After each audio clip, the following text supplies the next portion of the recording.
Stories, I'm a fool for your love.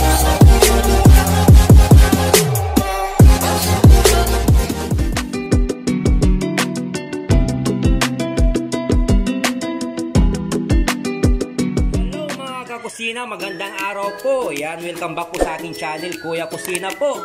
So magluluto po tayo ngayon ng adobong pusit. Yan, pusit na adobo o squid adobo. Yan, 1 kilo po ito. Yan, siyempre po maglalagay ko tayo ng bell pepper. Yan, may kulay green, may kulay pula. Yan, at saka siling green. Yan, na-slice na din po siya ang ating green chili. Yan, right. Siyempre gigisa natin. Meron tayong sibuyas na na-slice, onion. Yan, ni Kuya Kusina. Pag may onion, may bawang ang ating garlic. Yan. Siyempre po, pampasarap din po, pampabango at pampatanggal din po ng lansa ang ating luya, ginger. Yan. Siyempre po, hindi po mawawala ito. Pero optional din lang din po ito. Ang ating stir sauce.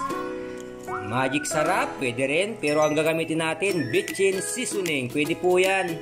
Hindi ho bawal maglagay ng magic sarap at bitchin. Basta tama lang, sakto lang. Yan. Ito po ang ating toyo, ang ating soy sauce.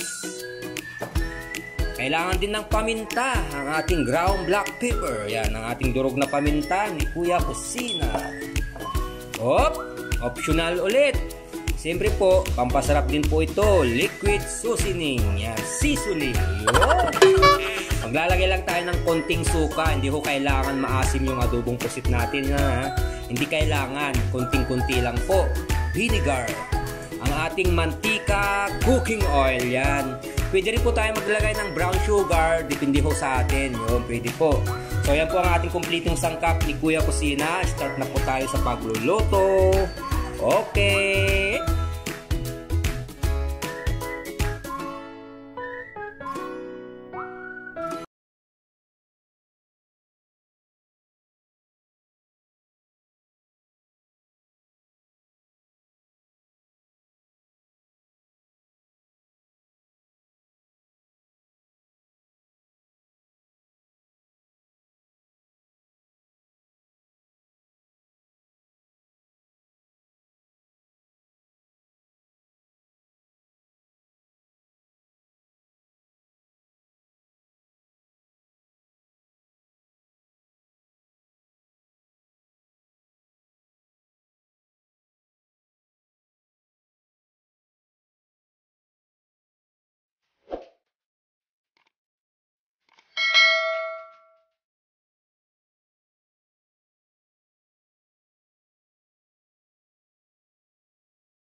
So ayan na po mga kakusina. Yan, luto na po ang ating adobong pusit or squid adobo. Yan, dito na naman po yan, oh.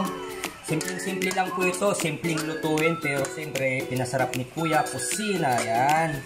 So sa mga bago po sa aking channel, please na lang po, pakisubscribe na lang po Kuya Kusina. And click nyo na rin po yung notification bell para pag mayroon tayong sunod upload ni Kuya Kusina, ay updated po kayo. Yan.